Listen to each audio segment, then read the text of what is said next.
نبی علیہ السلام کا اپنا خطبہ صحیح مسلم میں موجود ہے.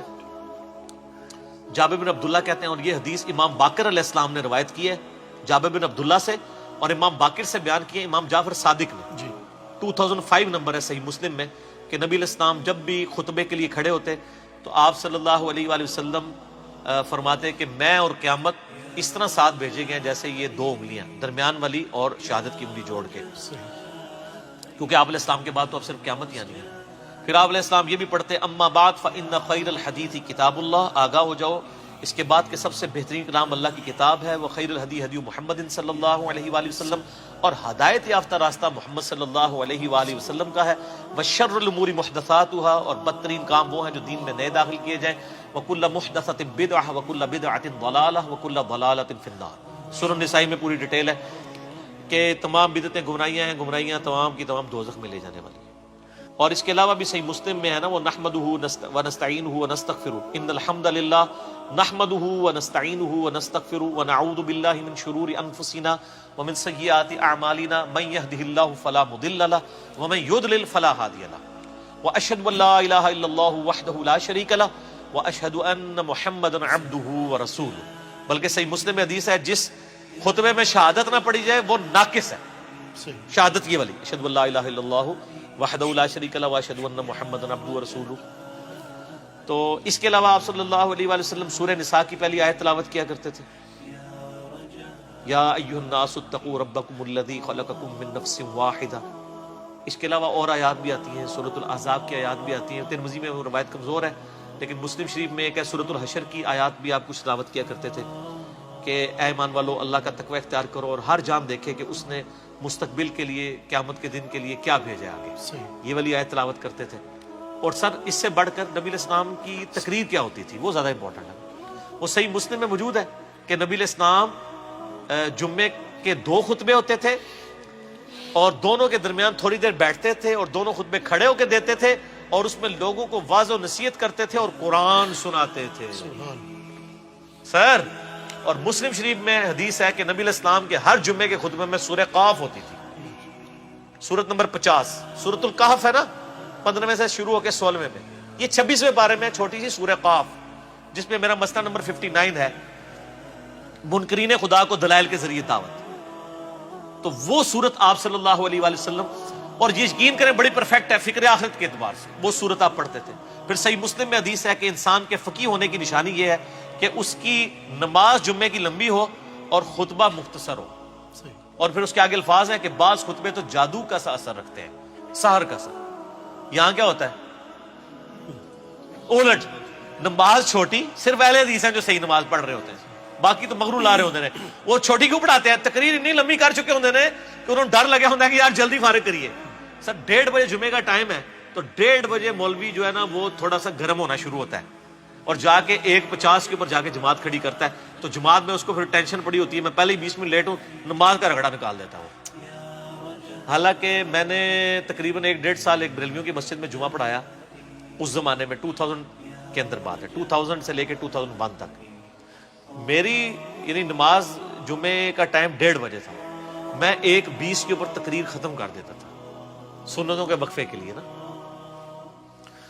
اور جب تقریر ختم کرتا تھا تو اس کے بعد ظاہر ہے وہ حنفی طریقے سے ہی اس وقت پڑھتے تھے نا، سنتوں کے وقفے بعد 1:25 پہ عربی خطبہ شروع کیا اور بعض اوقات 1 منٹ انتظار کرنا پڑتا تھا کہ وہ پوری 1:30 ہو تو جماعت کھڑی کرے. 31 تے 32 والی کہانی ختم نہ، وہ کہانی ختم. ٹھیک ہو گیا. کہ سر آج ایک کلپ آ رہا ہے مارکیٹ، وہ فرحان بھائی نے تیار کر لیا، وہ انشاءاللہ تعالی ان قریب لانچ ہونے والا ہے. وہ نا ہی نا ہے اور اسے نا 2 بار آئی ہے نا. وہ کلپ ہے نا مفتی صاحب، نا مفتی صاحب ہے، انہوں نے تعریف کی حدیث کی اور ظاہر ہے ان کا بھی قصور نہیں، ان کے بزرگوں نے تعریف کی ہے تو ہم نے اس کی تھوڑی سی انجینئرنگ کر دی ہے. تو وہ کلپ ہے نا والا. تو سر نا اس ٹائم بھی انتظار کرتے تھے پورے 1:30 ہو جماعت کھڑی ہو. اچھا 2 یا 3 جمعے ہی گزرے تھے سر، لوگ جو ہے نا 1 بجے مسجد میں آ جاتے تھے. تقریر خیر اس ٹائم بھی میری اسپیکنگ پاور تو تھی، کہانیاں بھی بڑے اچھے طریقے سے کرا لیتا تھا. اچھا اون بھی کرا لینا، لیکن اون کرا کے پھر انجینئرنگ کرنا، اردو صرف کہانیاں ہی ہونی ہے سر. حالانکہ انجینئرنگ میں نے کی ہوئی تھی اس وقت. ٹھیک ہے, تو یہ مطلب انسان کو اس معاملے میں احتیاط کرنی چاہیے. یعنی علماء جو ہے وہ خام خواہ گھسیٹتے رہتے ہیں. تو قرآن پڑھ کے سنائے, ایک طرف سے قرآن شروع کریں. ان لوگوں نے تو 12 تقریریں کتاب مارکیٹ سے خریدی ہوئی ہے, ہر 12 جمعے کے بعد وہ ریپیٹ ہو جاتی ہے. ٹھیک ہے, اس کی بجائے کیا کریں, قرآن ترجمے والا لے لیں اپنے فرقے کا. بریلوی ہیں تو احمد بریلوی صاحب کا لے لیں, دیوبندی ہیں تو اشرف تھانوی صاحب کا لے لیں, اہل حدیث ہیں جونا گڑھی صاحب کا لے لیں, اہل تشیع ہیں تو سید فرمان علی شاہ صاحب کا لے لیں. سر 2-3 صفحے ہی پڑھ کے بتا دینا قرآن کے, تو ان کو وہ بیچارے پریشان ہوئے ہوتے ہیں, بیچارے نئے نئے خطیب نا جی, وہ پھر جمعہ آ گیا ان کے لیے تقریر کریے.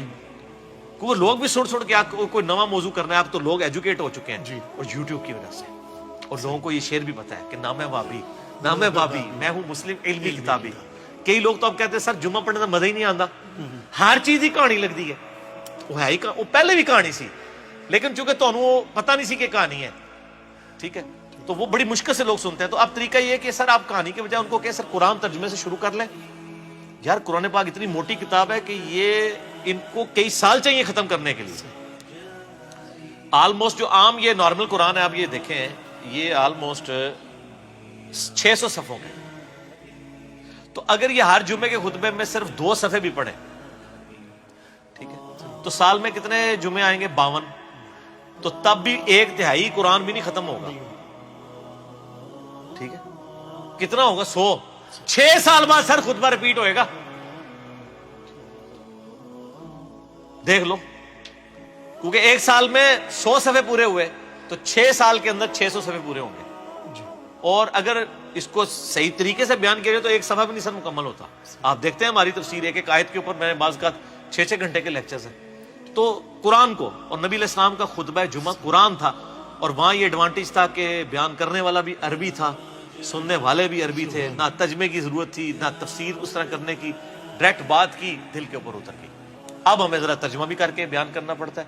تو نبی علیہ السلام کے جمعے کا خطبہ تذکیر ہوتی تھی, نصیحت, اور نصیحت کس کے ذریعے, قرآن کے ذریعے. اور مزے کی بات ہوں, جو سورہ قاف ہے نا, صحیح مسلم میں اوپر تلے 4 حدیثیں ہیں, وہ صحابیہ کہتی ہیں کہ نبی علیہ السلام چونکہ ہر جمعے میں پڑھتے تھے, مجھے زبانی یاد ہوگی سن سن کے سورہ قاف. اور سورہ قاف کی ہی آخری آیت ہے فذکر بالقرآن من یخاف وعید. اے نبی قرآن کے ذریعے نصیحت کیا کریں ان لوگوں کو جو اللہ کی دھمکی سے ڈرتے ہیں. تو نبی علیہ السلام پھر وہ نصیحت اسی صورت سے ہی کر دیتے تھے, فذکر بالقرآن من یخاف وعید. قرآن کے ذریعے, قرآن سے ہی نصیحت کرنی ہے, قرآن سے ہی آپ نے تذکیر کرنی ہے. لیکن یہ قرآن کیسے پیش کریں, قرآن تو آپ کو پتہ پڑھنے سے بندہ گمراہ ہو جاتا ہے نا. گورے ہدایت پا جاتے ہیں تے کالے جڑے نے گمراہ ہو جاتے ہیں. ٹھیک ہے, وہ ان لوگوں کے چونکہ اپنے عقائد قرآن کے خلاف تھے, اس لیے انہوں نے یہ ڈنڈورا پیٹا. تو نصیحت بھی قرآن سے. اور وہ بخاری مسلم کی جو حدیث میں نے بیان کی تھی انڈے کے حلال ہونے کے اوپر, اس میں بھی الفاظ پتہ کیا, سب سے پہلے جو آتا ہے اس کو اونٹ کی قربانی کا ثواب, اس کے بعد والے کو گائے کا, اس کے بعد والے کو بھیڑ کا, اس کے بعد والے کو مرغی کا, اس کے بعد والے کو انڈے کا, اس کے بعد آگے الفاظ ہیں پھر فرشتے جو ہے رجسٹر بند کر دیتے ہیں.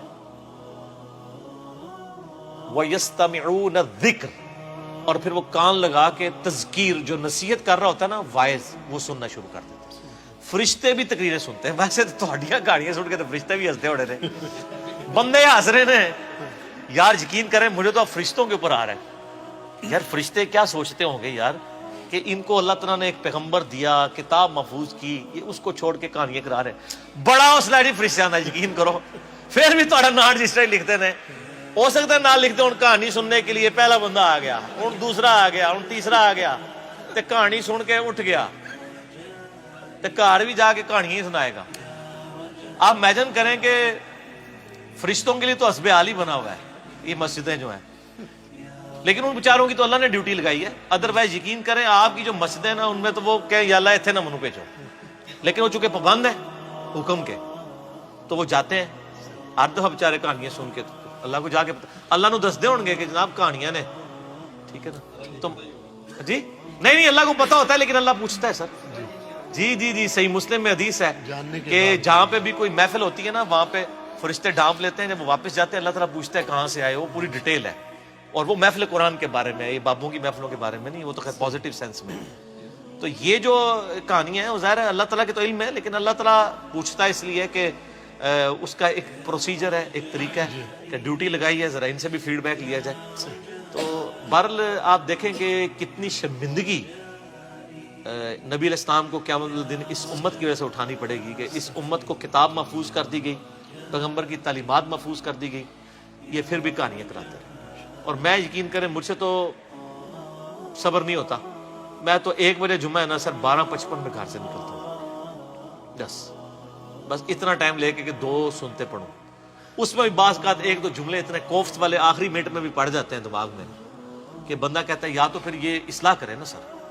تو صحیح مسلم میں حدیث ہے کہ مؤمن وہ ہے کہ جو برائی دیکھے تو ہاتھ سے روکے, ہاتھ سے نہیں روک سکتا, زبان سے روکے, اگر زبان سے بھی نہیں روک سکتا تو دل میں برا جانے, لیکن ساتھ کا دل والا معاملہ ہے ذالک اضعف الایمان, یہ سب سے لوز درجہ ہے جی. تو ہم تو ہیں بھائی حسینی, ٹھیک ہے نا جی, تو ہم تو کہتے ہیں بھی اس کو کم از کم زبان سے روکیں گے, اور ہم تو زبان سے بھی کسی کو روکیں تو یہ ڈر لگتا ہے کہ وہ ضد میں نہ آ جائے. تو اس لیے پھر بہتر ہے کہ نہ سنیں اور نہ وہ کرنا پڑے. میں کسی کو یہ مشورہ نہیں دیتا, آپ لوگ سنیں اور لوگوں کو بتائیں. آپ کے اصلاح کرنے سے کوئی برا نہیں منائے گا, میرے ذرا کرنے سے ذرا, میں آپ کو پتہ ہے نا پھر ایک جو ہے وہ بریکٹ والا مشہور ہو چکا ہوں انورٹڈ کاماز میں, تو اس لیے میرے لیے تو مشکل ہو جاتا ہے. تو میں جو ادھیڑ عمر کے جو بزرگ ہیں نا ان سے ریکویسٹ کر کے نا تو اپنی معروضات پہنچاتا رہتا ہوں خطبات تک کہ یہ جو کہانی کرائی تھی ان کو بتائیں کہ یہ کہاں لکھی ہوئی ہے. کیونکہ جو سفید داڑھی والے ہیں ان کے ساتھ کم از کم مولوی بدتمیزی نہیں کرتے, سن لیتے ہیں, بات مان بھی لیتے ہیں. ہم لوگ بات کریں تو وہ برا مان جاتے ہیں, میں تو ویسے ہی کرنے جوگا نہیں ہوں. اور آپ لوگ بھی, آپ میں سے بھی اکثر وہ کو بات کرے وہ کہتے ہیں پتہ لگے کہ اسٹیشن تو بول رہے ہیں, ٹھیک ہے جی. یہ جو چھوڑ دیں جناب, جہاں بھی آپ, یعنی یہ ہمارے ایک بھائی ہیں ساہیوال میں, وہ بتا رہے تھے وہ کسی مسجد میں چلے گئے تو وہاں پہ کوئی مولانا صاحب نا یعنی درس دے رہے تھے. تو ظاہر آپ جو ہماری ویڈیوز دیکھتے ہیں ان کو تو پتہ ہوتا ہے نا مطلب یہ کیا سچ ہے اور کیا یہ کہانی کروا رہے ہیں. تو جناب وہ درس دے کے جب وہ فارغ ہوئے نا تو انہوں نے کہا جی یہ جو آپ نے بیان کیا ہے تو یہ کہاں پہ لکھا ہوا ہے, کوئی اس کا کوئی حدیث, کوئی ریفرنس اور یہ وہ. تو جب یہ کوئی بات پوچھ رہا ہو آج کے زمانے میں اور ساتھ اس کی غلطی سے اس کے منہ سے نکل جائے, یہ ہمارے لوگوں سے بڑی غلطی ہوتی ہے, وہ کہتے ہیں اس حدیث کا انٹرنیشنل نمبر بھی بتا دیں. بس یہ بولنے کی دیر ہے, اور لگتا ہے مجھے پتہ لگ گیا تو کہڑے اسٹیشن تو بول رہا ہے, تو انجینئر نو سننا ہے, جس مرضی اسٹیشن سے کوئی بول رہا ہے جی. ہم تو آپ سے اللہ نبی کی بات پوچھ رہے ہیں. مجھے کوئی شخص آ کے کہتا ہے جی سورہ البقرہ کی آیت نمبر 279 میں لکھا ہوا ہے کہ جو ہے وہ سود کھانے والا اللہ اور اس کے رسول سے جنگ کرتا ہے, تو میں اس سے اس کی ڈگری مانگوں گا؟ میں قرآن کھول کے پڑھوں گا, تو ریفرنس کو فالو کرو. صحیح بخاری میں حدیث ہے بلغوا عنی ولو آیا, پہنچا دو میری طرف سے خواہ تمہیں ایک آیت ہی کیوں نہ آتی. تو پہنچانا یہ ضروری ہے, تو پہنچائیں.